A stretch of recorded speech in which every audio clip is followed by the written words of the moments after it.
দীর্ঘদিনের ভাইরাস জ্বরে একদম যখন রুচি হারিয়ে যায়, মুখের মধ্যে কিছুই স্বাদ লাগে না, তখন এরকম একটা ভর্তা হলে একদম রুচির বাপদাদা 14 গোষ্ঠী সব ফিরে আসবে। হাড়ির ভাত যে কখন শেষ হয়ে যাবে টেরই পাবেন না। আস্তে আস্তে অনেকগুলো পেঁয়াজ নিয়ে নিয়েছি শুকনা খোলার মধ্যে টালার জন্য। এরকম খোসা টোসা সহই নিতে হবে। আর সাথে নিয়েছি বড় সাইজের একটা রসুন খোসা সহ। তারপরে এটাকে একটু মৃদু আছে তারপরে ভেজে নিতে হবে, এরকম টেলে নিতে হবে, উপর থেকে একটু এরকম পোড়া পোড়া হবে। অল্প আছে ভেজে নিয়ে ভিতরটা একদম সফট হয়ে যাবে আর উপর থেকে এরকম পোড়া পোড়া হবে, সুন্দর একটা গন্ধ আসবে। ভর্তার জন্য শুকনা মরিচও টেলে নিচ্ছি, অনেকগুলো শুকনো মরিচ নিয়েছি, টালা হয়ে গিয়েছে। এখন এই যে পেঁয়াজ আর রসুন যে টালা হয়েছিল সেগুলোকে ঠান্ডা করতে দিয়েছিলাম, ঠান্ডা হয়ে গিয়েছে। এখন এগুলোর খোসা ছাড়িয়ে নিচ্ছি। ভাজা পেঁয়াজ রসুনের খোসাগুলো খুব সুন্দর করে উঠে যায়, একদম আলগা হয়ে থাকে। খোসাগুলো ছিলতে বেশ ভালোই লাগে, অল্পতেই উঠে যায়। আর পেঁয়াজটার কালার খুব স্বচ্ছ হয়েছে, দেখতে খুব ভালো লাগছে। টালা পেঁয়াজ এবং রসুনের সুন্দর একটা ঘ্রাণও বের হচ্ছে। সবগুলোর খোসা ছাড়িয়ে নিয়েছি পরিমাণ মতো লবণ আর সেই ভেজে রাখা শুকনো মরিচগুলো। এখন এটা হাতে মেখেই ভর্তা করে নিব।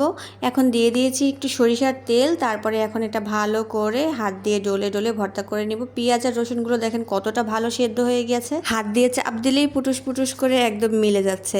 এটা ডলে ডলে একদম মিহি করার কোনো দরকার নাই, একটু আস্তে আস্তে আধা ভাঙা থাকলেই এটা খেতে ভালো লাগে। এই ভর্তার আরেকটা প্রধান উপকরণ রয়ে গিয়েছে, সেটা হচ্ছে কাসুন্দি। আমি এখানে রাঁধুনির কাসুন্দিটা নিয়েছি, রাঁধুনির কাসুন্দিটাই আমার কাছে বেশ ভালো লাগে।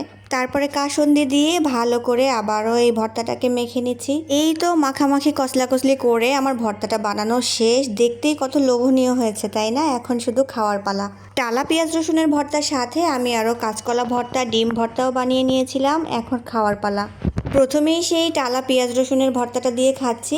আল্লাহ, এত বেশি মজা ছিল, সত্যি বলছি। আমার কাছে পরে আর এই কাঁচকলা ভর্তা, ডিম ভর্তা কোনো কিছুই আর ভালো লাগেনি। ডিম ভর্তা, কাঁচকলা ভর্তা সবকিছু দিয়ে খাচ্ছিলাম, কিন্তু সেগুলো কেমন যেন পানসে লাগছিল। এই পেঁয়াজ রসুনের ভর্তার কাছে এটা কিছুই না। আমি তো মাছ মাংস রেখেও এরকম একটা ভর্তা দিয়ে কয়েক প্লেট ভাত খেয়ে উঠতে পারবো। বাসায় ট্রাই করে দেখতে পারেন, অবশ্যই ভালো লাগবে। তো আজকের ভিডিওটা এই পর্যন্তই। খেতে খেতে চলে যাচ্ছে, সবাই ভালো থাকবেন, আল্লাহ হাফেজ।